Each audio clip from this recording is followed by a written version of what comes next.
Chers amis du Conspiratorium, bonjour, je suis votre frère Bertin Bahaya. Ce soir, je vais faire une vidéo et je vous supplie d'acheter des mégas pour pouvoir l'écouter. Ce sera une vidéo bien longue qui pourrait prendre plus d'une heure de temps, car nous allons parler de la sortie de l'ancien président de la RDC, euh, Joseph Kabila. Alors, il est sorti, il a fait son discours, un comeback vraiment fracassant et très poignant, et ça a été long, très fort. Alors, ça mérite que nous y prêtions attention. Et notre attention va autant être très forte aussi. Ce que je vais vous dire, c'est que vous qui êtes assez mature, vous avez vu le pays quand Mobutu est parti. Je ne compte pas les 2 ans, 3 ans qu'a fait Laurent Désiré Kabila. Non, il n'avait pas encore dirigé le pays.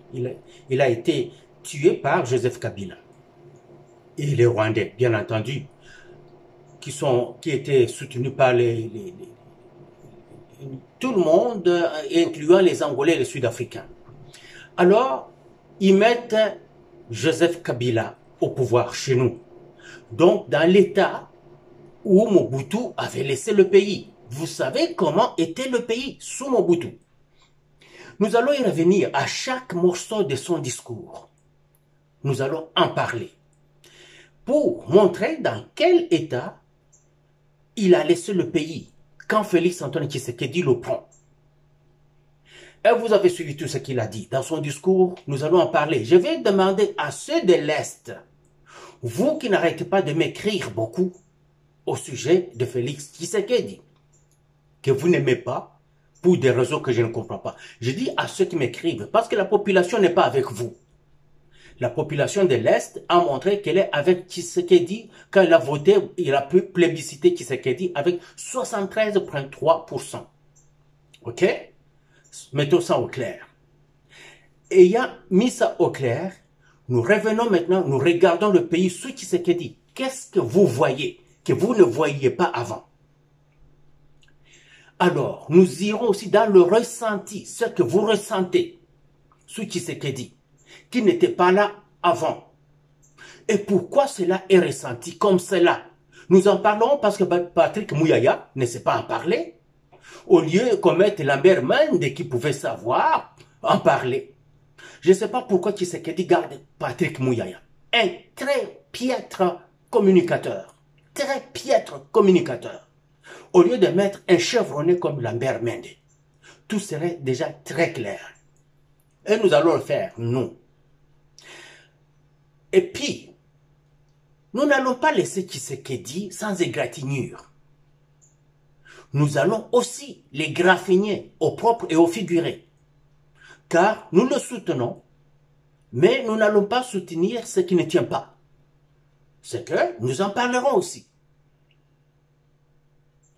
Pourquoi le général quitte sa base, son poste de commandement, son quartier général, pour venir dans les tranchées au front, armes à la main, se battre?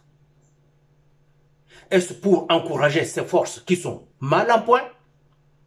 Est-ce que parce que les forces sont en débandade et personne ne peut diriger les troupes au combat selon ces stratégies et que tout se perd, ils en arrivent à ce que nous appelons dans le jargon occidental broken arrow. Arrow, c'est la flèche. Et les anciens combattants utilisaient les flèches dans les époques médiévales, vous vous rappelez? Et quand ils disaient que quelqu'un qui est au fond, sa flèche vient de se casser, broken, c'est cassé, flèche, arrow, c'est la flèche, que sa flèche vient de se casser, c'est-à-dire qu'il a perdu. Alors on demande en ce moment-là à toutes les forces, proches et lointaines, quiconque pourrait être quelque part, de venir au front pour se battre, car on vient de tout perdre. C'est ainsi que les kabylistes viennent de tout perdre. Il se retrouve que le général vient d'arriver au front pour se battre lui-même. C'est Kabila. pour ces troupes qui sont les M23 AFC, qui l'ont été depuis les années 2000. CNDP, bon, AFDN, RCD, CNDP, M23-1, M23-2, AFC, tout ça c'était Kabila. Et qui était maintenant le dirigeant du pays? Kagame. C'est Kagame qui dirigeait. Et le gouverneur militaire, c'était Kabila. Ils sont mal en point. Ils viennent au front. Pourquoi maintenant? Nous en parlerons. Nous parlerons de ce qui se passe à Washington. Et ce à quoi on doit s'attendre. Pas seulement les belles fleurs qu'on vous chante chaque jour. Non. Ce sera un peu difficile. Car nous nous sommes nous-mêmes mis dans cette situation-là. Mais nous devons l'assumer. Et au moins sauver les meubles qui restent à sauver. Maintenant que les anciens trouvent que leurs plans sont dans l'eau, ils reviennent en force tous. Kabila, on l'a appelé de s'exprimer devant les juges à Kinshasa. Alors, il est fugitif et on doit l'avoir. Demain, la vidéo sera là. Je la ferai cette nuit. S'il vous plaît, payez vos unités. Soyez prêts à l'écouter.